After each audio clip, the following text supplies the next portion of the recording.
You're listening to the Talk of the Tribe, Wapsie Valley Warrior Podcast, brought to you by Little Wapsie Communications. Their state-of-the-art fiber network is complete in Fairbank, ready to serve your home or business with the fastest internet in town. Orin Mutual Telephone Company. Serving the area since 1911, Orin Mutual is a modern, independently owned telephone company providing internet and telephone services to Orin, Iowa, and the surrounding rural area. RTC Communications.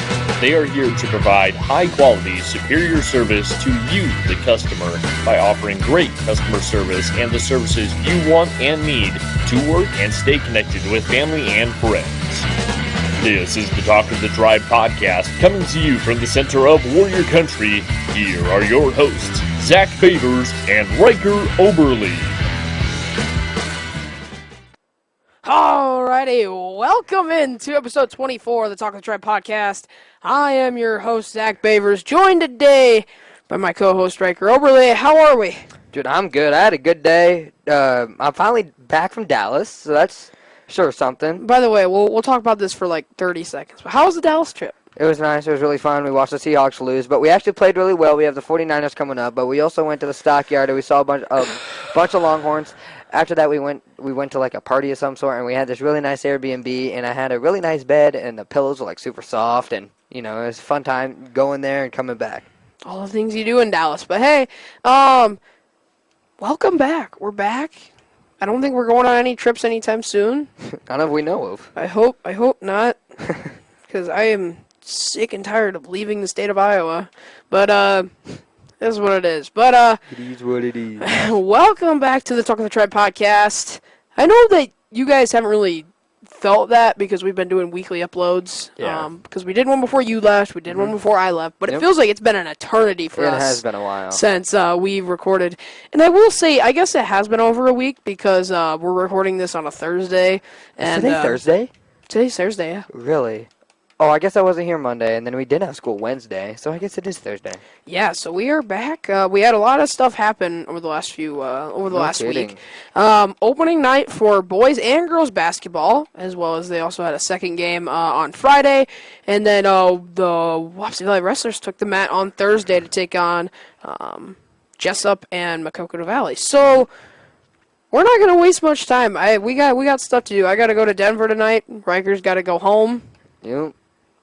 We got stuff to do. So, Ryker was not here for any of this, so I'm just going to give my basic thoughts. I was watching, though. Yeah, so for the opening night game against AGWS. AGW, sorry, thank you. Sorry. But I think both sides, boys and girls, were able to control the floor. And I think that's going to be a big thing going forward. Obviously, we talk about it a lot with basketball and wrestling, is being able to control your opponent, control the floor, control the match, control the game. That's very important. If you are in control, it makes your offense and your defense work more efficiently. You will be able to win games, be more likely to win games, I should say. And it's very important that people control the floor. And for Wapsie, especially the boys' side of things, they were in control from the start to the end. Oh, yeah. And for the girls, on the other hand, I mean, they were in control the whole game until, like, the last 2 minutes when they gave up, like, 12 points in a row and made it a three-point game and made Colin and I sweat. What? Yeah. Can I say something real fast? I just want to say it. The Wapsie Valley girls basketball team has a better record than the Wapsie Valley boys. What? Yep. Wapsie Valley girls are 2-1 with the wins over Union and AGWSR. The Wapsie Valley boys have lost against Union and Dyke New Hartford, but only won against AGWSR. Okay. Well, if you want to put this into perspective, what's the point differential of those games? Because I guarantee you the boys' point differential is probably a lot better than the girls. Wapsie Valley girls. Because you remember the girls won against Union 52-34. The girls played Dyke. Yeah, I know. Yeah, I saw that. We don't count that. I'm just like I just have to throw it out there because we have to talk about it. actually, let's just get it out of the way. Wapsie Valley versus Dyke. I will say, we'll finish AGWSR first. How about that? All right, that's cool. So for the boys' side of things, they were able to control the floor. Ian Bazinski had a standout game that night, along with everybody. By the way, I called it. Yeah, and we talked about it in the pregame, was that how is Wapsie going to be able to bounce back from losing Mason Arter, Andrew Westfall, Starting 5. Casey Your whole O'Donnell. starting 5. Yeah, I mean, that whole starting 5 was just a bunch of really good basketball players. Coming into this year where it's like, we don't really know what we're getting. Mm-hmm. Because, yes, you have Ian Bazinski and, gosh, I'm blanking. Who's the other senior? Drew Sauerbrei. But they didn't get a lot of playing time last year. Nope. You know what I'm like really impressed of? What? Tanner Bergman, his first game, got his first varsity start as a sophomore, and he's already like showing like he's good. Yeah, he's really good. He's gonna be a lock in that center position. That for is the his next first few years. game as a varsity player, and he got over 10 points. Obviously, Colin has a little bit of a connection or a biasness to him. Just a tad. Yeah, just a little bit. Maybe because he hit a three-pointer. Maybe because Bergman hasn't hit a three-pointer in a very long time. But, hey, it is what it is. It might be because they're related, but that's just... They are. That's just throwing that out there.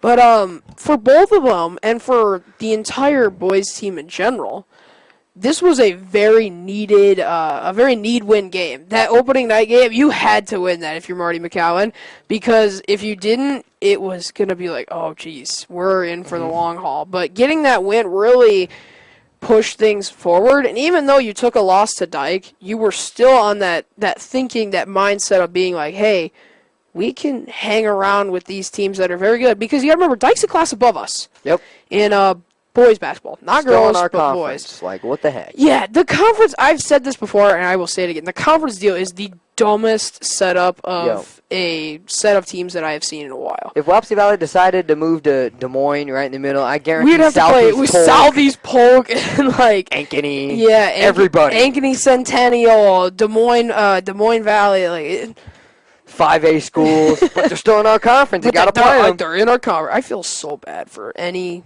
suburb of like Waukee, Northwest. Suburb of LA.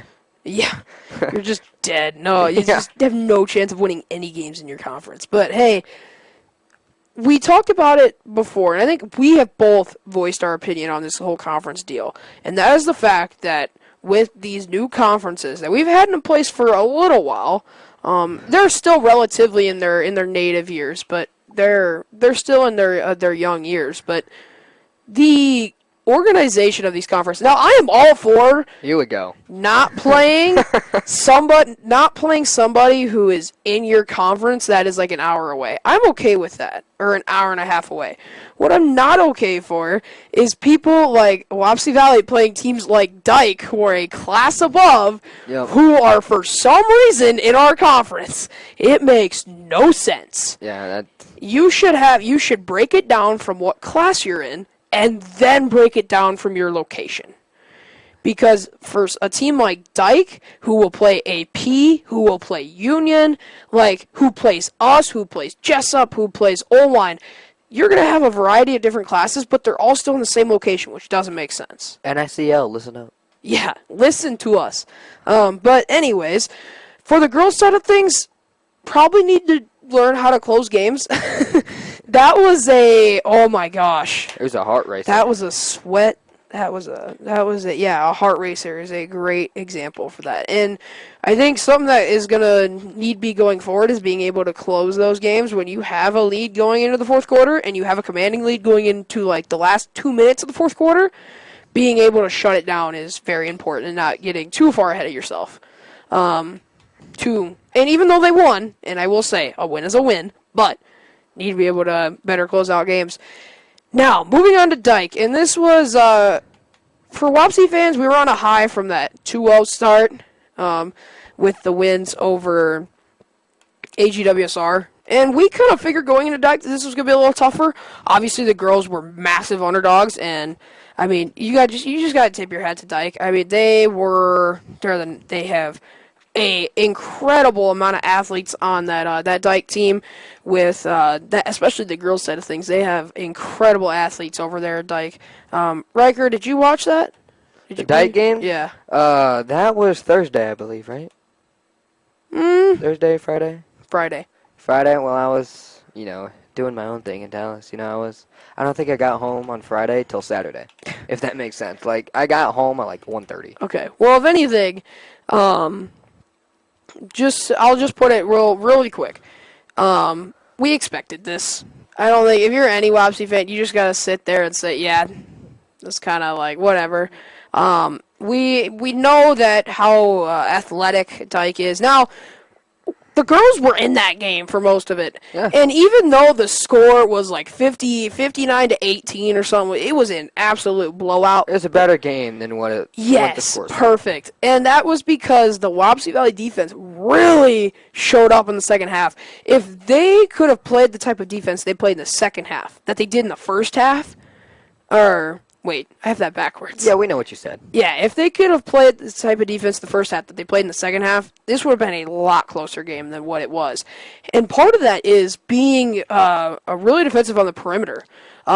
We didn't see until they started subbing in some of the juniors who still play junior varsity is that some of them, and being a defensive presence on the perimeter really helps. I'm looking at one person, and that's Jalen May. She was very good on the perimeter on defense. I was shocked because I have not seen a really good perimeter defender. I mean, even though they stuck out Bailey Murphy at the perimeter, which she was a very good defender on the perimeter that night. I mean, Jalen had 4 steals in 2 minutes. It was crazy. And Colin and I were both sitting there wow, this is something else. Because being able to play that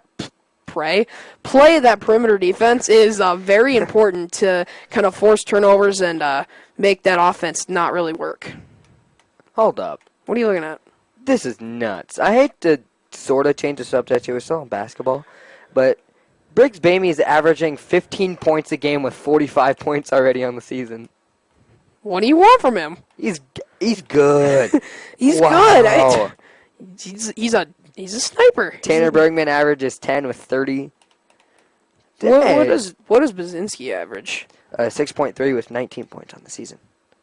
Man, he's more of a defensive guy. He's very good on the defensive side. I'm just gonna throw it out there. Landon Molds has 10 points on the season, averaging 3.3. Shout out Landon Molds. Yeah, shout out Landon Molds. But yeah, I mean, and then the girls on Tuesday, I was not there, nor was Ryker, but right, you weren't there. No, okay. I'm still driving. Yeah, I was gonna say I was not there. I did not care to drive over to Union to go watch or broadcast that game. I just had no desire to go do it. So, what was the final score of that for girls? Do you know? Wapsie Valley took the dub, 52-34. Really good game. Yeah, I mean, you're going to get these lower scoring games with the girls than you are the boys, but still, it seems like from what the score says, they were able to kind of control the game. They were better at closing it out because I would imagine they had a lead going into the fourth quarter. But what were some point totals, Ryker?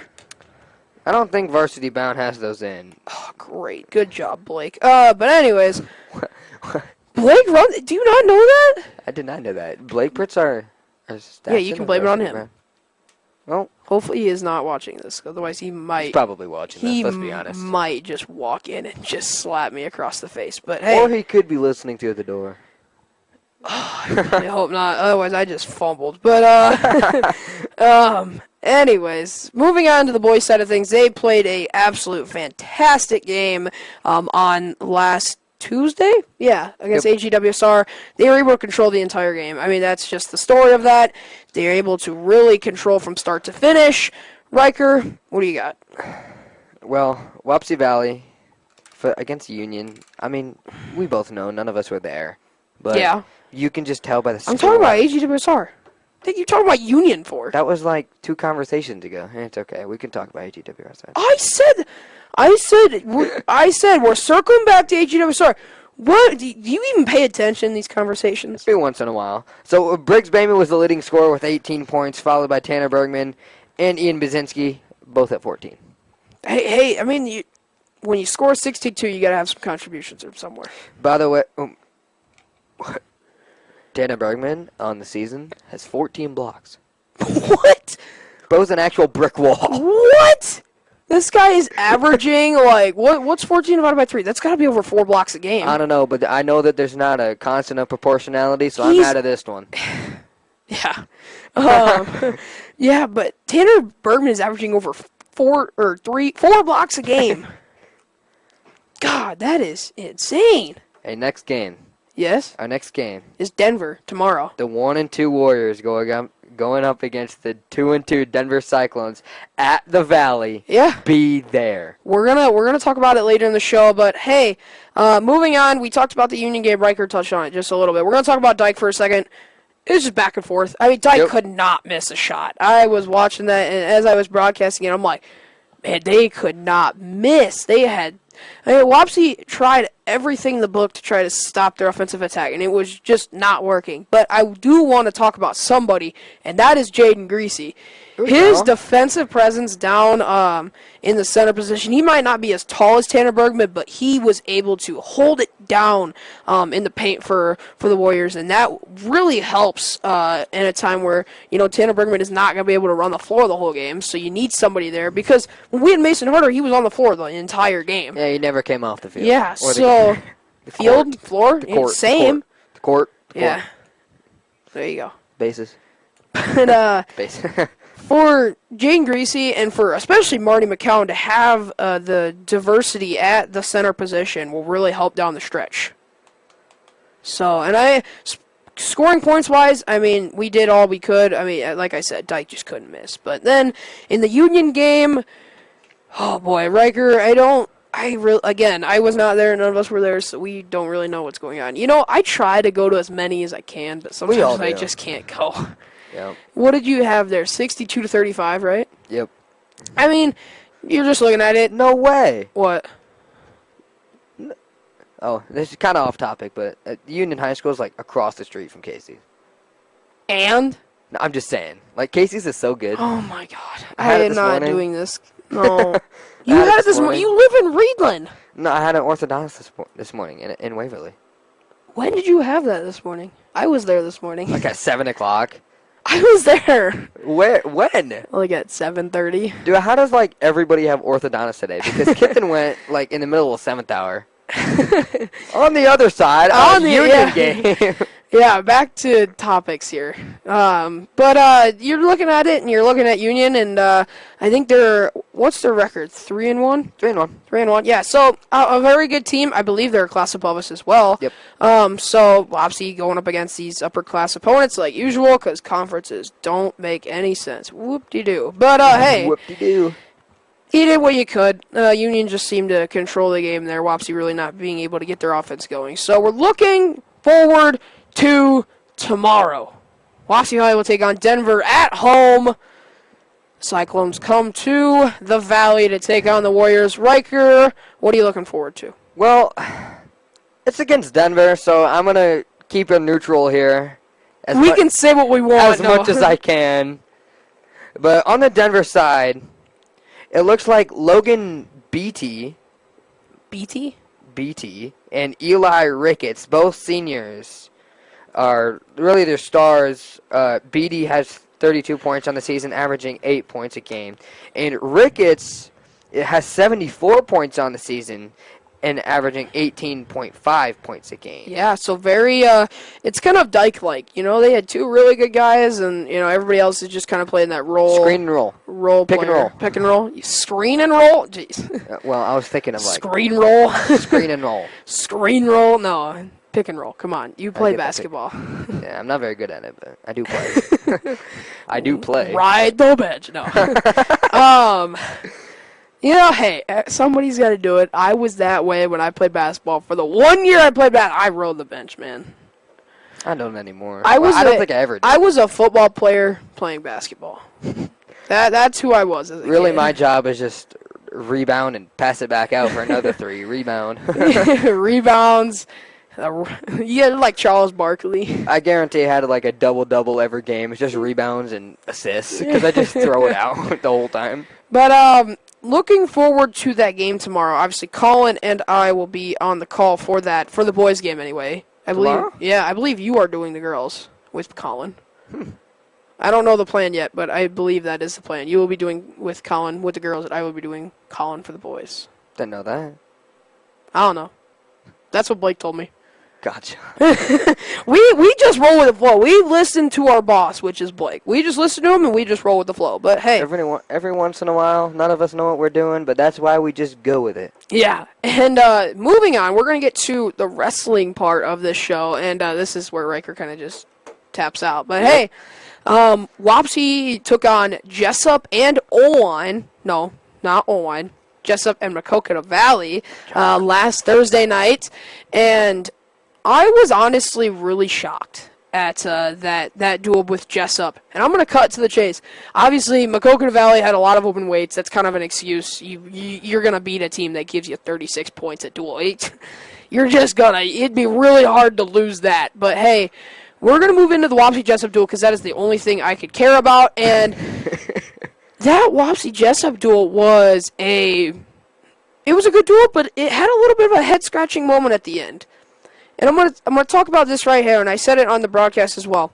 I think what Brian Krall did at the end of that duel was very smart. It was very he had the plan.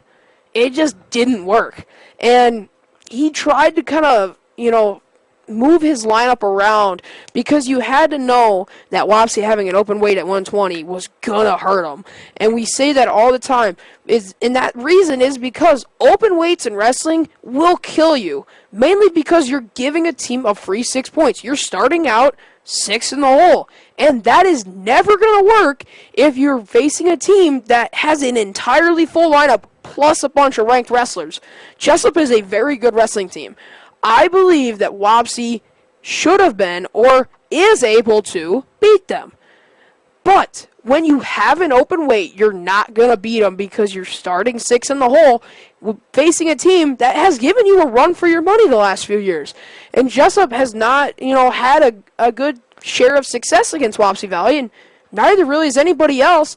But Wapsie now having a weakness, and Jesup was able to exploit it.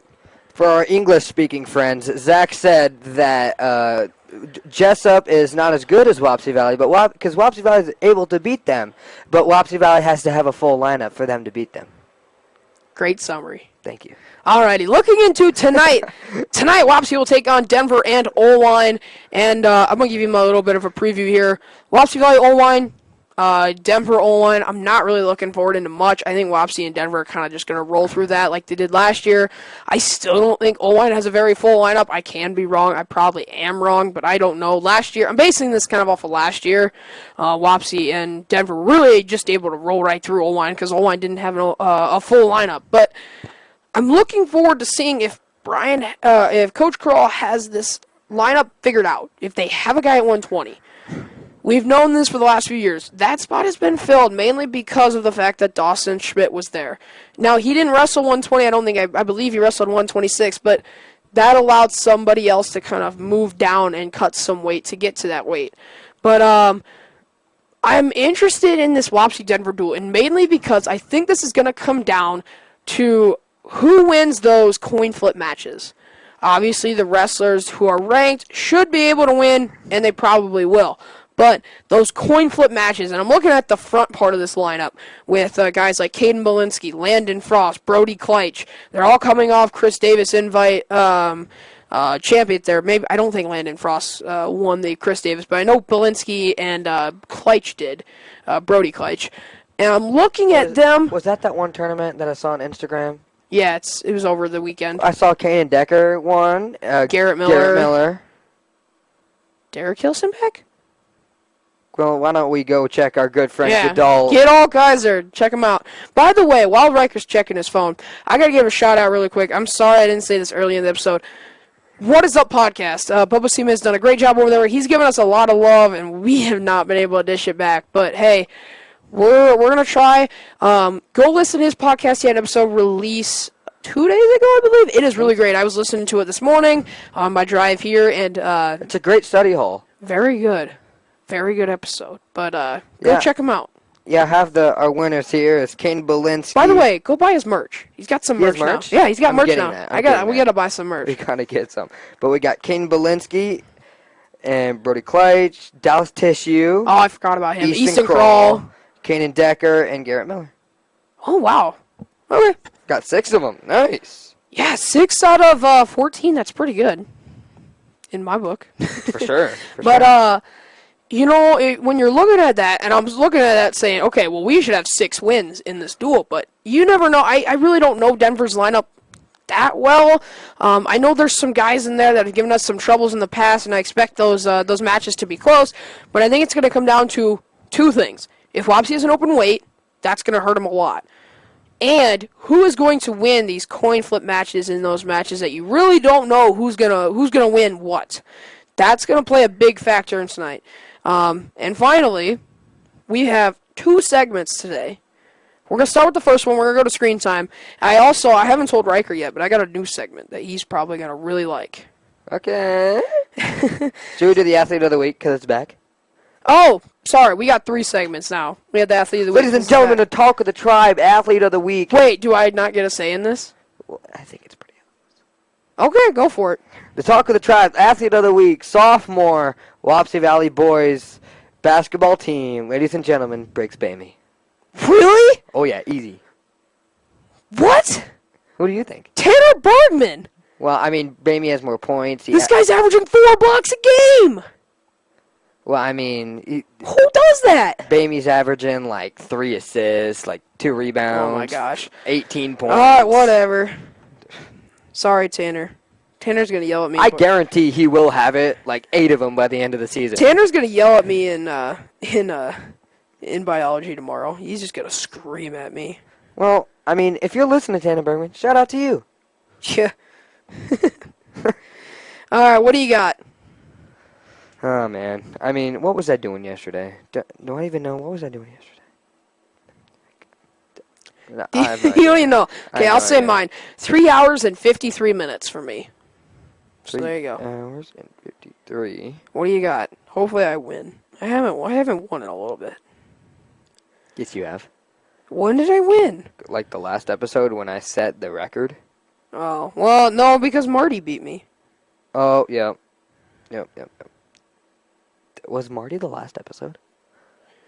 No, that was Keylot. Oh, yeah. I had 4 hours, 18 minutes. So that's good for me. It really is. 4 hours, 18 minutes. All right, sounds good. All right, so now we're going to move into our final segment of the day. That is, we have an ag update. We have an FFA update now. Oh, yeah. I know Ryker is going to be really excited about this. So, if you didn't know, I'm an FFA. Are you? You're an FFA, Oh, yeah. Oh, yeah. You're wearing an FFA shirt. But, by the way, go get the FFA shirts. Or I think the clothing store is closed. But just go ask Miss Willie for an FFA shirt. Maybe you'll get one. At Miss_Willie. Yeah. No, but I'm doing an SAE project for my FFA. And this is my SAE project, the podcast. So, Really? I had to get some ag in here. So I got an ag update here on my phone. Are you going to read it? Yeah, we're going to read it. It's going to take me a minute. So... It says, greetings from the Wapsie Valley FFA. There are many exciting things going on in the ag department, from fruit sales to getting the greenhouse ready, preparing for contest season, and much more. Here are a few messages from the chapter officer team. The December chapter meeting will be December 10th at 6 p.m. and will take place in the ag room, which is... That's this Sunday. Yeah, which is on the... By the weight room. Door by the weight room. Southwest corner of the school?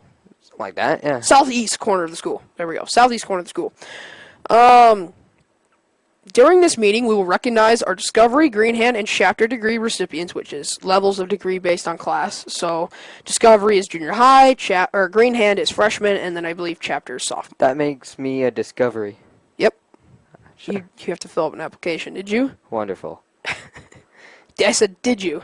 No. Okay. I don't think I've gotten it yet. I don't think I did either when I got mine, but... I think we should read the paragraph. After the regular meeting and degree ceremonies, the holiday party will take place. We hope to see all of our members and anyone interested in joining or just being there as guests there. The Fall Fruit Sale fundraiser has wrapped up, and our members raised over $20,000 for our chapter. Fruit will be delivered and sorted on December 12th and will be delivered shortly after. Thank you for all our Jeez Louise. You got this. Thank you to all our amazing community members who have supported our chapter through this fundraiser. Contest, degree, and proficiency award season is almost here. If you're interested in participating in a contest or applying for a proficiency award, be sure to contact Miss Willie. Now, for me, I'm doing Creed speaking, which I guess you can do Creed speaking too, or conducts. But I think you should do Ag CSI. That's what I did. What does that do? Why don't you tell our friends? It's like Ag CSI is what I did in junior high. It's basically they give you a big problem, like trying to grow agriculture, grow plants on Mars. You have to figure out how to solve it. On Mars? Yeah. And it's with a group. You do like a group presentation. Really? Yeah. Like For me, Mars? yeah. Why don't we just call Elon Musk to do that? I mean, guarantee he can do it. Whatever, fine. But for me, I'm doing Creed speaking, which is the FFA Creed was created by E.M. Tiffany a long, long time ago. I believe back in the 1930s. And it was adopted at the 3rd National FFA Convention and has been revised a few times since that. I think it's on its 3rd revision now. But it's a 5-paragraph creed. It's about kind of what the FFA stands for, what the FFA is about, what it plans to do. You have to recite this from memory, and then judges will ask you questions about what the creed means to you, what do you think about the creed, what do you think we should add to it if we were to revise it again. Kind of that sort of stuff. It's like it can last a long time. I've watched some videos on it. Some creed speakers have a presentation that's like 20 minutes long. It is insane. Whoa. Yeah, some are like 5 minutes, I and can't even some sit are down 20. for 20 minutes. We have been sitting for over 30, so... Well, I mean, kind of took away my joke there, Zach. Hey, I'm just stating the facts. But I think that's all. So, a recap. We're looking forward to tomorrow. We are also looking forward to tonight when Wapsie will take on Denver in a wrestling duel, as well as O-line. Basketball will play Denver JV varsity at home, starting at 4 o'clock tomorrow with the JV girls, JV boys to follow, and then varsity girls will follow them, followed by the varsity boys. I don't think we have anything over the weekend. Maybe robotics over the weekend, but I don't think so. And then we have a new ag report, which I just read. Talks about ag programs. We have our Talk of the Tribe Athlete of the Week, which was Briggs Bamey. Runner-up was Tanner Bergman. By the way, before we sign off, check out the Wapsie, or check out the Talk of the Tribe Instagram page. I think it's Talk of the Tribe Podcast on Instagram. Follow us, give us a follow, check it out. I will be posting a lot of stuff from our Subscribe to podcast this YouTube reporting. channel. Yeah, subscribe to the Wapsie Valley Athletics. Athletics channel. Follow our Talk of the Tribe Spotify channel. Make sure to like, subscribe, and turn those post notifications on so you never miss another video. Hey, if you don't want to miss the live streams, whenever we go live and start doing boys tomorrow, boys basketball and girls basketball tomorrow, be sure to do that because then you'll be updated when we go live tomorrow. So, we thank you for listening to episode 24 of the Talk of Tribe podcast. Make sure to follow all social media accounts. Check us out. If you have anything, if you have questions, comments, concerns, I don't know, compliments, we'll take them. We always like 'em. Contact Brett, Blake, Ryker, or myself, Zach. And we thank you for listening to episode 24 of the Talk of Tribe podcast. I'm your host, Zach Boevers, joined today by my co-host, Ryker Oberle. And until next time, Go Warriors!